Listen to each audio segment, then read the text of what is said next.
De retour sur ce plateau, nous retrouvons nos invités pour la dernière partie de ce numéro de Regard Croisé. Nous prenons la direction du Gabon pour ce dernier sujet. Brice Oligui Nguema prête serment comme président de la transition. C'est donc fait depuis hier, lundi 4 septembre. Le général Clotaire Brice Oligui Nguema est devenu le président de la transition du Gabon. Il a prêté serment hier devant un conseil constitutionnel sur la charte de la transition. Il a juré de respecter cette charte. Une transition dans le délai n'est pas encore annoncé comme grand chantier annoncé lors de cette prestation de serment, une nouvelle constitution qui sera proposée à la population par référendum. Également, la durée de la transition sera soumise aux discussions. Nous en parlons avec nos invités ici sur ce plateau. Je voudrais bien commencer par vous. Credo, vos analyses. Le général Brice Oligui Nguema est devenu président de la transition. Il a prêté serment hier au Gabon.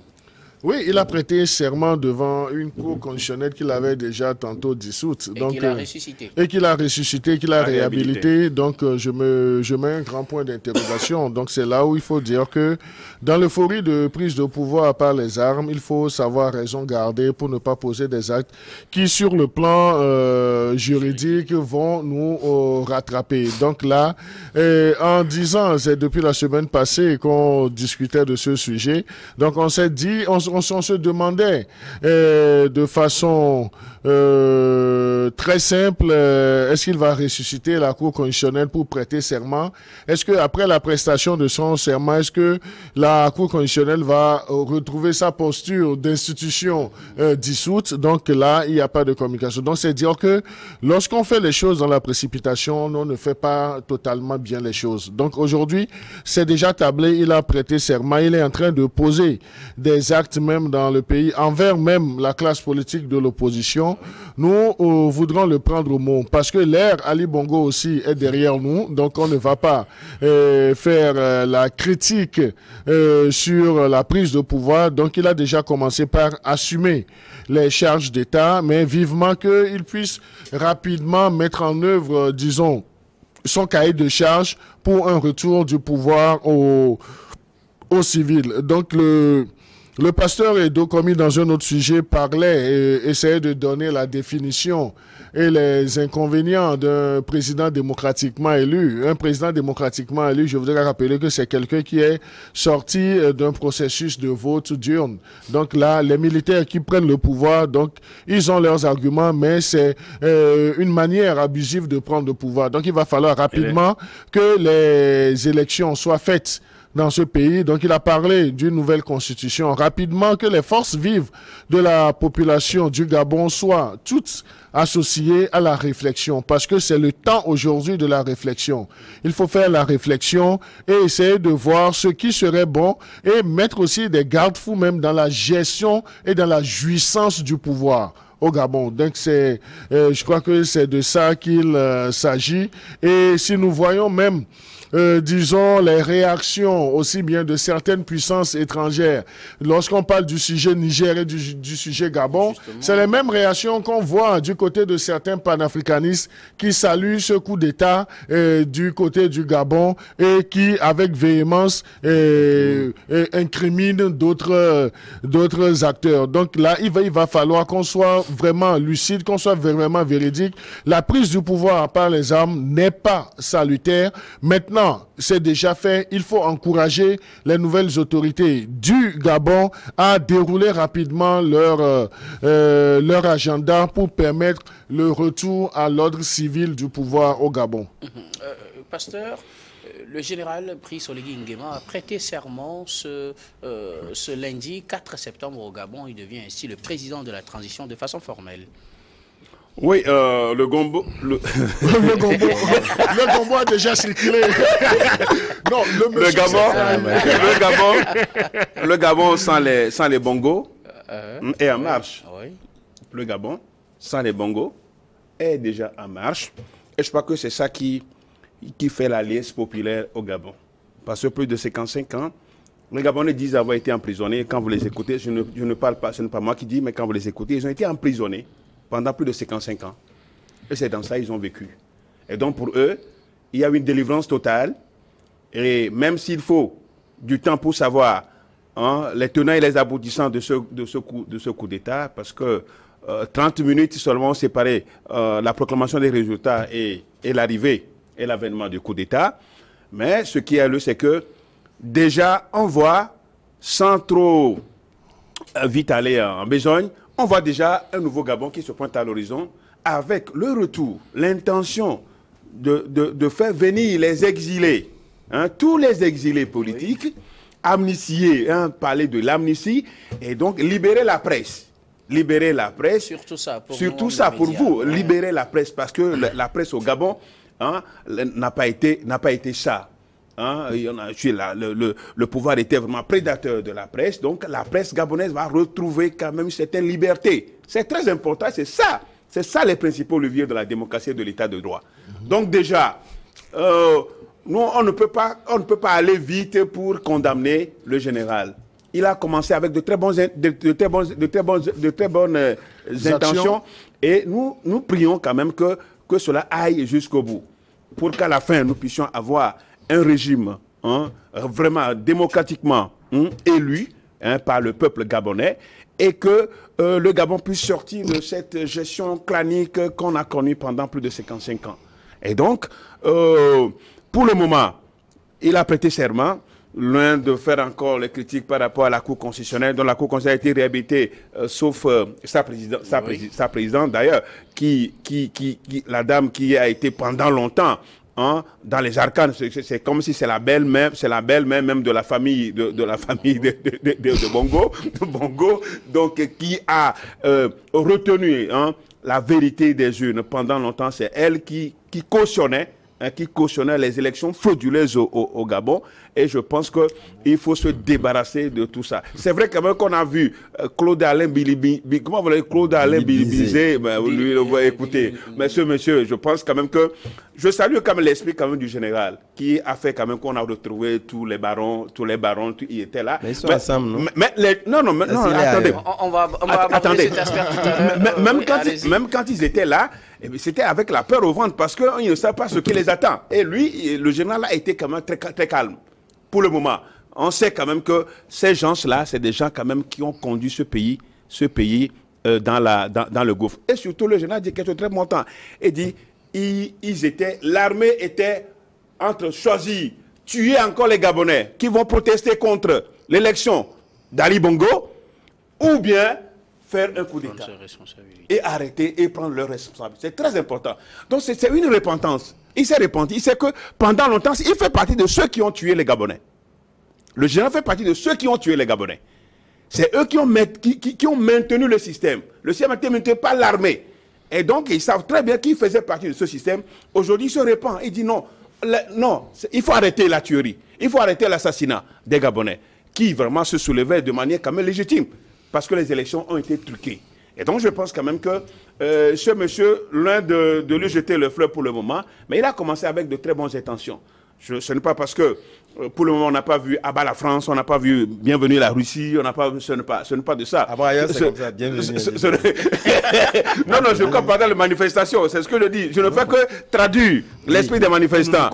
Comme on n'a pas encore vu ça, ce n'est pas autant pour dire qu'il est venu pour faire le jeu de la France ou de qui que ce soit. Mais ce qui est, c'est que les Gabonais se sont délivrés. C'est-à-dire ils ont connu une délivrance totale, la liesse populaire est normale. Ils vont vivre quand même quelque chose de nouveau. Même si c'est avec du nouveau qui est, comment dirais-je, du nouveau réchauffé, hein, du nouveau, enfin c'est ça, du nouveau ancien, du nouveau ancien, avec les mêmes personnes. Les régimes qui ont longtemps duré, c'est comme ça fait. On ne peut pas, la transition, il faut une transition pour pouvoir remettre les choses. La Constitution était un mandat illimité, l'élection en un seul tour. Donc ça ne favorise pas quand même l'expression démocratique. Et donc tout cela, il faut remettre ça à l'État et permettre aux Gabonais de repartir de nos... Donc on va attendre pour voir. Il a prêté serment, il est le président de la transition. Maintenant, il faut qu'il précise rapidement la durée de la transition pour ne pas rester quand même dans un vide comme ça. On ne sait pas où il nous amène. Donc il faut préciser quand même la durée de cette transition. Adama Adjaranou, le général Brice Oligui Nguema est maintenant le président de la transition de façon formelle. Il a prêté serment depuis hier lundi 4 septembre devant la Cour constitutionnelle qui l'a ramené. Oui, je pense que c'est un acte mémoriel, hein, mais qui n'étonne personne. De toutes les façons, lorsque vous prenez la question juridique qui a été posée sur cette prestation, je pense qu'elle n'est pas nouvelle. Il vous en souvient que lors de l'hémiplégie du président Bongo, la question également s'était posée. Et on avait trouvé des contorsions juridiques à qui on peinait même de les expliquer pour pouvoir maintenir donc, le statu quo. Mais au même moment, je pense que cette explication sélective qu'annonçait Credo en ce qui concerne donc les coups d'État relève véritablement de l'hypocrisie qu'expriment, en tout cas, les hommes politiques. Et on l'a vu avec tout le décor des personnalités qui étaient là lors de cette prestation de serment qui, en réalité, il y avait eu un président élu, etc., qui devait donc le faire. Cette hypocrisie, je l'ai dit, c'est pourquoi cela doit véritablement ouvrir les yeux à nos chefs de l'État. Lorsque vous gouvernez, je pense que vous n'avez pas d'amis, hein, vous n'avez pas d'amis. Tous ceux-là sont là en train donc de jauger aujourd'hui les couloirs pour encore revenir à des postes. C'est vrai que il prendra des gens autour de ou pas loin de ces personnalités-là pour former encore le gouvernement, puisque c'est le même clan. C'est pourquoi je le dis, comme je l'ai dit, ça doit interpeller les chefs d'État. Il faut savoir que vous n'avez pas d'amis. Lorsque vous envoyez, vous prenez quelqu'un à être ministre, il faudrait frapper lorsque il y a eu donc des bévues qui sont commis sur la gestion donc, de ce portefeuille-là. C'est très important. Tous ceux-là ont tourné le dos à Ali Bongo. C'est de l'hypocrisie qui est exprimée. Ben, malheureusement, est-ce qu'ils pouvaient ne pas se présenter à cette prestation de serment? Mais normalement, de toutes les façons, c'est eux-mêmes, ils étaient avec Ali Bongo, ils n'ont jamais dit que voilà, votre état de santé ne vous permet plus donc de pouvoir... Et même avec les médecins qui ont certifié. Aujourd'hui, ouais, les médecins, je l'ai dit, si le président de l'équivalent de leur CENI a été donc écarté, le médecin, normal, doit être arrêté. Le médecin également. C'était criminel. Le médecin également. Mais la présidente de la Cour constitutionnelle, de toute évidence, lorsqu'ils étaient dans leur système, est-ce qu'elle pouvait faire autrement? Elle ne pouvait pas faire autrement. Donc, cette question qui est posée de l'écarter ou de ne pas l'écarter, moi, je pense que c'est une question qui fragilise. En tout cas, il pose des bons actes en prenant, en tout cas, exemple de ce que le Gabon a vécu, de toute évidence, lorsque vous prenez ces gens-là, lorsqu'ils viennent, eux-mêmes ont étudié. Un militaire n'est pas n'importe qui. Il a étudié le terrain, il sait pertinemment ce que veut la population, ce qu'il doit lui dire. Mais demain, est-ce qu'il sortira des gens, par exemple un ministre de l'économie au sein de l'opposition, il prendra des gens qui ont été vigoureusement aussi là la gouvernance des Bongo? Jamais. Donc je vous dis, moi, ce décor-là que nous avons vu doit interpeller nos chefs de l'État à pouvoir être beaucoup plus rigoureux dans la gestion du pays. Ceux-là ne sont pas vos amis. Demain, ils ne seront pas avec vous. Hein? Ils ne seront pas avec vous. Tout cela, personne n'a sorti un seul mot pour parler de la compassion qu'il faudrait avoir. Donc, tu proposes quoi? Qu'il soit seul? Non, Ali Bongo, il est seul. Non, Ali Bongo, il est seul. Mais aujourd'hui, ils sont là. C'est la gouvernance avec Ali Bongo qui continue. Mais fort heureusement, il n'a pas défini de limite à cette transition, puisque c'était la question essentielle même. Et c'est fort heureusement? Oui, que l'équivalent, le CAC, l'a interpellé directement après n'avoir pas vu la durée de la transition. On demandait que la durée de la transition soit de 2 ans. Bon, malheureusement, ils disent de lui, je pense, on attend les assises nationales. On attend les assises nationales pour en décider. De toutes les assises nationales ne changeront rien. Ce qui est en train d'être dit, c'est lui. Est-ce que ce sont les assises nationales qui l'ont donné l'ordre de pouvoir avoir une charte de la transition? C'est pourquoi je parlais de contorsion. Je dis, ces contorsions existeront. De toutes les façons, ce qu'eux veulent, que porter là. Les gens voient, on a fait, le Gabon, c'est pas pour la première fois. Il y a eu des assises nationales. Si je me souviens très bien. Bon, ça a changé quoi? Les gens ont donné des avis, des propositions, ça n'a rien changé. Mais moi, la question qui m'importe, c'est ce décor-là que j'ai vu, qui m'interpelle, que les autres chefs de l'État doivent véritablement faire attention et avoir une gestion en faveur de la population que de pouvoir donc ménager ces gens-là. Ils ne sont pas vos amis. Et puisque Adam aborde la question, on l'évoque directement, ce décor hier, à cette prestation de serment, surprise, pratiquement tous les ministres, tout l'entourage exécutif d'Ali Bongo était présent, à quelques exceptions près. Ils étaient là. Albert Ando Onsa a été absent, la présidente de l'Assemblée. Le gagnant de l'élection. le supposé gagnant. Mais tous les autres étaient pratiquement là pour cette prestation de serment. On aurait dit que c'était Ali Bongo qui prêtait serment pour un mandat. Oui, non, je crois que c'est ce que Adam insinuait. Donc, est-ce que le général Brice Oligui est tombé du ciel? Non, c'est un pur produit du système Bongo. Disons-nous la vérité. Et si nous le savons comme un pur produit du système Bongo, c'est que lui aussi, il a ses ramifications. Maintenant, l'autre côté, est-ce que les ministres qui étaient présents hier, est-ce qu'ils avaient le choix? Est-ce qu'ils pouvaient? Parce que la peur au ventre, parce que déjà, on en a procédé à des... Pas arrêter certaines personnes. La perquisition des maisons. Avec des milliards. Avec des sommes vraiment... faramineuses. Le général n'a pas annoncé ça. On parle du chef de la garde présidentielle quand même. Non, chef de la garde présidentielle. Oui, chef de la garde présidentielle. Nous n'allons pas lui prêter des intentions parce qu'aujourd'hui, c'est lui, l'homme fort du pays qui est à la manette. Donc là, mais il faut voir, est-ce que les ministres qui étaient là, les anciens proches collaborateurs de Ali Bongo qui étaient là, est-ce qu'ils avaient le choix? Donc, ils n'ont pas le choix. Donc, ils doivent répondre présent à ça. Parce que ne pas déroger à cette invitation serait une forme de rébellion qu'on est en train... Contre le général. Et du moment où ils n'ont même pas la permission, ils n'ont même pas, disons, l'occasion de sortir du territoire, donc ils peuvent aller. Donc c'est là où il faut dire qu'il y a cette hypocrisie même dans la présence des gens à cette prestation de serment. Donc, on a beaucoup d'hypocrisie. C'est vrai que ce qui fait tabac aujourd'hui, c'est cet ancien détenu, cet homme politique que Ali Bongo a vraiment séquestré. Il était en prison, donc on a vu l'accolade avec le général. C'est fait à dessein. Vous savez, en politique, il y a ce qu'on appelle la communication. Et vous avez vu que ce sont ces images qui font le tour des réseaux sociaux. L'homme qui est sorti de prison, qui a été assez malmené, donc il est venu, et vous avez vu même... que maintenant, c'est la liberté, les oui, mais quand même, c'est ça. Non, c'est... Même ceux qui avaient causé le premier coup d'État ont été aussi libérés. Mais on peut dire que Brice, le général, a réussi sa rentrée politique en ratissant l'âge, parce qu'il y avait, le public était assez melting pot. Maintenant, est-ce qu'il saura garder, disons, ce melting pot politique-là pour faire une gouvernance assez remarquable? Ça, c'est la grande interrogation. Est-ce qu'on peut être même dirigé à se poser la question, est-ce qu'il n'est pas en train de faire dans l'animation politique pour l'instant? Est-ce que le général n'est pas en train de faire dans l'animation politique? Parce qu'on ne nous a même pas donné les raisons pour lesquelles on a écarté la présidente de la Cour constitutionnelle. Est-ce que la présidente a été réfractaire à l'offre qu'on lui a faite de venir présider? Est-ce que c'est elle-même qui a refusé? Ou bien, si ce sont les nouvelles autorités militaires qui ont décidé de la mettre à l'écart? Donc, il y a aussi ça. Parce que ce n'est pas une seule présidente qui fait une Cour constitutionnelle. Oui. Parce que les délibérations sont plurielles.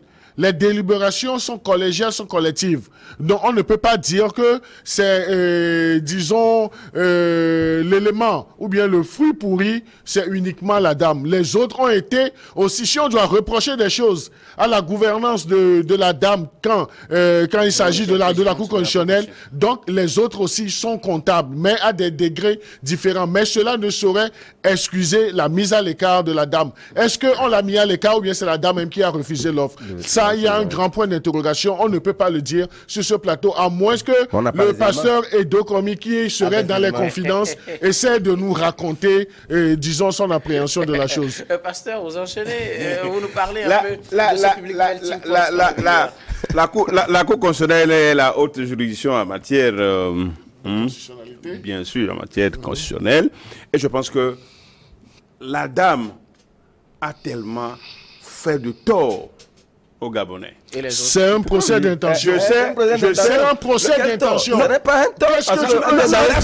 Qu'est-ce que tu en sais? Non, elle a tellement entériné des élections frauduleuses au Gabon. Non, mais on ne peut pas dire ça. Du moment où je dis, Non, mais c'est dangereux de ces propos. Dans une dictature, c'est une décision collégiale. Dans une dictature, dans une dictature comme celle du Gabon, les juges sont tous comptables. Il ne faut pas jeter de la tête sur la dame. C'est ce que je dis. Les juges sont tous comptables. Mais pourquoi est-ce qu'on a laissé la dame me laisser continuer? Les autres juges, tu peux me laisser continuer? Ce que dit Crédé, vraiment, tu peux me laisser si on continuer? fait des reproches, la dame, on fasse également des reproches aux autres juges aussi. Aucun juge dans une dictature, hein, dans une dictature ne pourra dire autre chose que ça. Donc voilà. Alors, vous êtes d'accord que si on prend la dame, la dame, elle est la présidente, et c'est elle qui se présente au micro pour donner Ali Bongo élu. Alors, vous êtes d'accord? Même si c'est un travail collégial, je suis d'accord que c'est un travail collégial. Non, mais on ne peut pas de cette raison la dame a une responsabilité de proclamer les résultats. Mais la décision a toujours été collégiale au sein de cette Cour constitutionnelle. Mais tenir les propos ici pour dire que c'est elle qui se présente devant les écrans, donc on doit la traiter de cette façon. Non, mais ça, ce n'est pas bien. En tant que défenseur des droits de l'homme.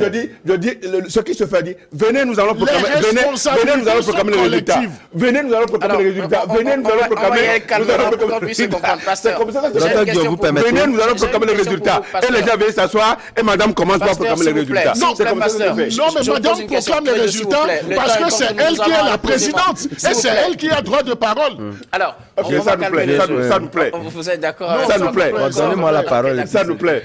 Alors, la dame a été écartée. Vous supposez que c'est pour ses attitudes dans la dictature Bongo, si je reprends vos propos.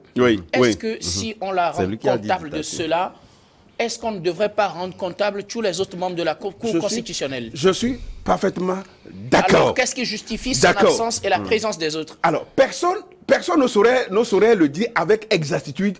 Hein, pourquoi elle n'est pas présente? Vous êtes d'accord avec moi que c'était une injustice alors? Non, je dis, on ne sait pas. Est-ce qu'on l'a appelé de venir? Elle a dit non, personne ne saurait le dire. Ou bien les militaires l'ont écarté, personne ne sait avec exactitude comment ça s'est passé. Et du coup, les nouvelles autorités au Gabon ont commencé par faire quand même des gestes qui vont dans le sens de la cohésion sociale. Ce qu'autant de Gabon, autant de Bongo, on n'a pas retrouvé. Et donc, que ça soit de cinéma, que ça soit de la mise en scène ou pas, les gens sont libres ou pas, les exilés vont revenir ou pas, il y aura de l'amnistie ou pas, ça, c'est déjà bon. Il y aura de la liberté de presse ou pas. Il y aura quand même une nouvelle manière de gérer le Gabon d'une manière ou d'une autre pas. Donc, il y a tout ça. Et c'est ça qui intéresse les Gabonais. C'est ça qui intéresse. Maintenant, il faut que cette dynamique-là soit maintenue. Il faut maintenir cette dynamique pour que ça ne soit pas un feu de paille juste pour une démonstration. C'est tout ce que nous attendons de voir pour le moment. Donc, on ne peut pas aller rapidement condamner le général parce que le coup d'État, c'est une révolution de palais. C'est tout à fait normal, parce que c'est au palais que ça s'est présenté et que le général était le chef de la garde présidentielle. C'est au palais que que tout est organisé. Donc, révolution de palais, il n'y a pas encore de problème. Mais ce qu'il y a aujourd'hui, ce qu'on attend de ces gens-là, c'est de gérer le Gabon avec, j'ai dit la dernière fois que le Gabon est scandaleusement riche. Oui. Scandaleusement riche, le Gabon. Et donc, ce qu'il faut voir aujourd'hui, c'est comment tirer le Gabon des mains des puissances prédatrices comme la Chine, comme la France, qui a des milliers d'entreprises avec le pétrole, avec Elf, Total, Elf, tout ça là. Donc, comment faire cela? Et il faut commencer. Il a commencé par dire des choses très intéressantes. Maintenant, on va voir tout ça là. Tout ça là en acte, et c'est ce qui est intéressant. Mais au même moment, il faut voir le code du minier. Il faut que la part du Gabon, quelle est la part du Gabon dans l'exploitation des ressources minières? Et c'est tout ce qui est important. C'est ce qui est important pour les Gabonais, pour que les richesses... La durée de la transition. La durée de transition. Moi, la durée de transition, je crois que le Gabon est revenu de très loin. Hein, il faut une transition de 18 mois, je crois que, selon moi, une transition de 18 mois, parce qu'il faut revoir la constitution, il faut voir le code électoral, il faut remettre les choses en place. Donc, je crois que tout ça là, ça mérite quand même une transition de 18 mois, pas au-delà. Ok, nous allons faire un dernier tour de table pour vos derniers mots. Nous arrivons pratiquement à la fin de cette émission. Je voudrais bien commencer par vous, Adam, pour vos derniers mots. Oui, vous savez, c'est vrai que lorsque Credo parlait donc du procès d'intention, c'était vrai pour la simple et bonne raison que lorsque vous prenez, si en réalité on voulait rester dans le chemin normal pour démontrer que vraiment ce n'était pas ce que les gens pensent, on allait souscrire à ce que demandait l'opposant, à pouvoir donc compter, recompter les voix. Puisque c'est de ça si on estime que les élections sont mal organisées, est-ce que vous pensez que les résultats sont eux-mêmes l'ont fiables? dit, que les résultats ont été fraudés. Ça veut dire quelque part que ce ne sont pas les résultats qui ont été donc proclamés. Mais pour qu'à cela ne tienne, moi, il y a une question. C'est vrai que la question togolaise n'a pas été abordée, mais il y a une question togolaise qui me tient à cœur, sur laquelle j'ai mis l'accent. Aujourd'hui, c'est la question du port systématique de casque au Togo. Vous savez, cette question, pour moi, c'est vrai que peut-être... Nous sommes à la fin de l'émission, vous êtes libre de l'aborder directement. Oui. Donc, nous avons mis l'envers du décor d'un décret pour dire tout simplement que, en fait, ce n'est pas une innovation, hein, cette question. C'est à la une de votre journal, Vision d'Afrique. Vision d'Afrique aujourd'hui. Ce n'est pas une innovation, c'est un décret du 17 novembre, je pense, 2013, qu'il avait instauré. Mais 10 ans après, ce décret-là contient donc des faiblesses. Puisque nous avons, en temps, on avait parlé de 2 roues. Aujourd'hui, on a 3 roues, on a même 4 roues. Mais la question qui se pose, je vais chuter parce que nous n'avons pas assez de temps, sinon j'allais décortiquer le décret par décret. On en parlera peut-être un autre jour. Oui, voilà. C'était une question essentielle. La question qui se pose aujourd'hui, c'est qu'à la rentrée des classes, surtout avec des difficultés qu'ont des parents. Et aujourd'hui, vous voyez les parents, tout le monde n'a pas quand même les moyens de pouvoir transporter son fils en voiture. Les gens mettent leur enfant. Quel est le problème resté? Qui devait donc... Parce que les gens vont prendre les enfants, on va exiger qu'il faudrait quand même porter 2, 3, 4 sur les enfants que vous transportez à l'école. Quelle est la question qui va... Aujourd'hui, nous saluons le fait que a déjà pris ses responsabilités. Puisque le décret en 2013 n'avait pas mentionné le nom du ministre du Commerce. C'était le ministre de la Sécurité des Transports. Aujourd'hui, il a pris ses responsabilités, quand bien même n'était pas menti. Et on en a parlé de casques homologués. Est-ce que les casques, on prend le casque d'un adulte, on met sur l'enfant, est-ce que ça le protège véritablement? Il y a un accident, le casque est ailleurs, la tête est ailleurs. Donc, quelque part, il faudrait quand même enrichir ce décret. C'est ce que nous demandons. Enrichir ce décret. Ce décret n'a pas dit ce que nous constatons au niveau des sanctions. Le décret n'a pas dit ça. Merci beaucoup, Adam. On y reviendra peut-être plus en détail un autre jour. Nous espérons que ça fera partie des sujets que nous avons prochainement abordés. Je rappelle que vous êtes journaliste et directeur de publication du journal Vision d'Afrique. Merci d'avoir répondu à notre invitation, Adam. Pasteur. Honneur au pasteur. Alors, je voudrais juste... Je voudrais dire qu'il y a un vent qui souffle sur le continent africain, notamment sur les pays francophones. Et il faut que les autres pays de l'espace francophone en tirent leçon de ce qui se passe. On ne le souhaite pas, mais aujourd'hui, il y a quand même un éveil de conscience par rapport aux populations. C'est vrai que c'est les militaires qui font le coup d'État, qui prennent le devant de la scène. Parce que dans un pays où les dirigeants, en complicité avec les juges, écrasent les peuples, a dit le président, laisse paix à son âme, Rollins, que c'est l'armée qui donne la liberté à ce peuple. Bon, donc, il va falloir quand même qu'on en tire profit de tout ça. Dans presque tous les pays, il y a des exilés, il faut quand même tenir compte de ça. Il y a des prisonniers politiques, il faut les libérer, il faut faire revenir les exilés. Dans tous les pays, je suis en train de généraliser, hein. Oui. Dans tous les pays francophones, il y a des prisonniers, il y a des exilés.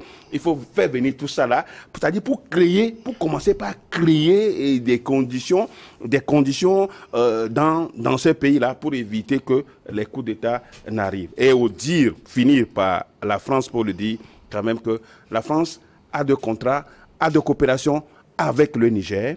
Et donc, du coup, ce n'est pas avec Bazoum qu'on cesse de nous crever les oreilles avec cette affaire de retour de Bazoum aux affaires, alors qu'on sait que c'est l'or, c'est l'uranium, c'est les ressources minières du Niger qui préoccupent cette France-là. Merci beaucoup, pasteur Edo. Comme je rappelle que vous êtes pasteur, président du mouvement Martin Luther King. Merci d'avoir répondu à notre invitation. Nous allons terminer avec vous, Credo Tété, vos derniers mots.